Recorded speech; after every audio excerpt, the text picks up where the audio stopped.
Hey guys, what's up? It's Dean with Manful Yoga, and today I want to talk about a history of injuries that I've had and how I come to correct them. So I've had knee injuries since I was 13, and when I was 22, I started having ankle problems as well.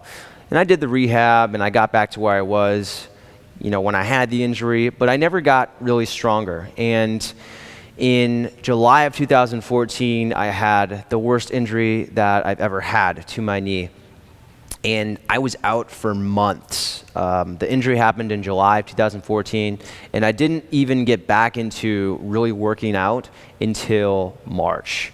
Part of that was because I was so active that I didn't really have a chance for my knee to recover, but it also was because I just wasn't doing the right things. I tried to jump back into what I was doing before, and my body had gotten to the point where it said, no, you can't keep training like this.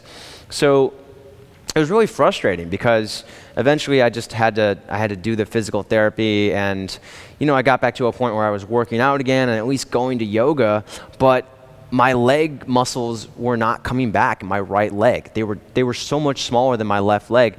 And I was almost at the point where I was like, screw it, I'm just gonna go back to weights. I know that if I do, some weight training, at least I can get the aesthetics back of that leg. And I started focusing on squats for whatever reason. I think I was doing squats one day, and my girlfriend looked at me and said, you need to get your butt back more. What are you doing? And she's a physical therapist, so I tend to listen to her. And I realized that I wasn't getting my butt back in a squat, and I wasn't keeping my core lifted. I was just kind of using the squat more as something to get down into, kind of as a stretch, and this is kind of the way that you're taught in yoga. And what I realized was that I wasn't generating any power in the squat. So I started looking at the squat and everything that went into it. And I looked at it from a yoga perspective. I looked at it from a body weight or from a functional fitness perspective. And I started combining all that stuff and what worked for me into, the perfect squat.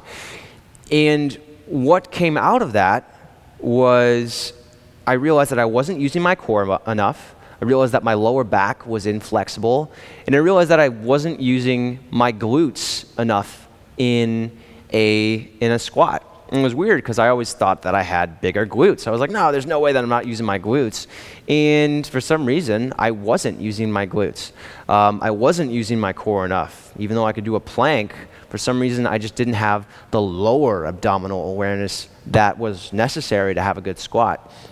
So I started doing all these things. I started focusing on glute engagement. I started focusing on lower back flexibility. I started working more on my core strength, specifically on my lower abdominal strength. And I started working on squats, lots and lots of squats, just doing them every day, getting down, holding the squat, just getting down into it, squeezing the legs together, pointing the toes out, the glutes engaged, keeping my chest upright, and doing a squat the way that I really hadn't been taught.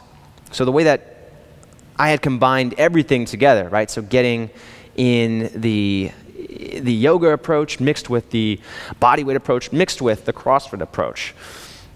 And what finally started happening, the leg muscle in my right leg started coming back. The knee pain went away. But there was so much more to it than that. I actually got a lot stronger in my core. I got a lot more flexible in my lower back. So instead of having a rounded back in a down dog, my back was straight. It was straight for like the first time. There was always that little dip to it before, and now it's perfectly straight when I do a down dog. It's because I focus more on the core in the squat. So all of these awesome things, the rebuilding of my leg muscle, the more core strength, the more glute strength, recovering my right leg most importantly, and not having to have pain or worry about my right knee, was huge, and it all came from the perfect squat. So I decided to put everything that I did over the last few months and what I really focused on into a workout program, and that's how the perfect squat was born. So this workout series is a workout series involving 4 different workouts, and it's done in a specific order. So we have day 1, which is strength 1. And day 2 is a rest day. Day 3 is stretch to help recover and to help restore sore muscles. Day 4 is mobilize to help prepare you for the next workout. And then day 5 is strength 2. So a strength workout, but focusing on different things that we didn't cover in strength 1. Day 6 is a rest day. Day 7 is stretch workout again. So again, lengthening, recovering muscles. Day 8 is mobilize. And then day 9, getting back to the strength workout again. So this is the perfect workout program. This is what I've come up with to help people get a perfect squat, to help build lower body muscle, to help improve core strength, and to help get everything that accompanies what a perfect squat does for your body. So I hope you check that out. The sample workout of this can be found in the members area, but the whole program is separate from the members area, and that will be available in the link below. So that's all I got for today. If you're watching for the first time, subscribe to this YouTube channel. If you're not a member already, make sure you become a member. There is a 7-day trial included in the sign up for the membership. And I hope to see you guys on another day, on another workout, or maybe even sooner if you go check out that perfect squat program. So take care, and thanks for watching.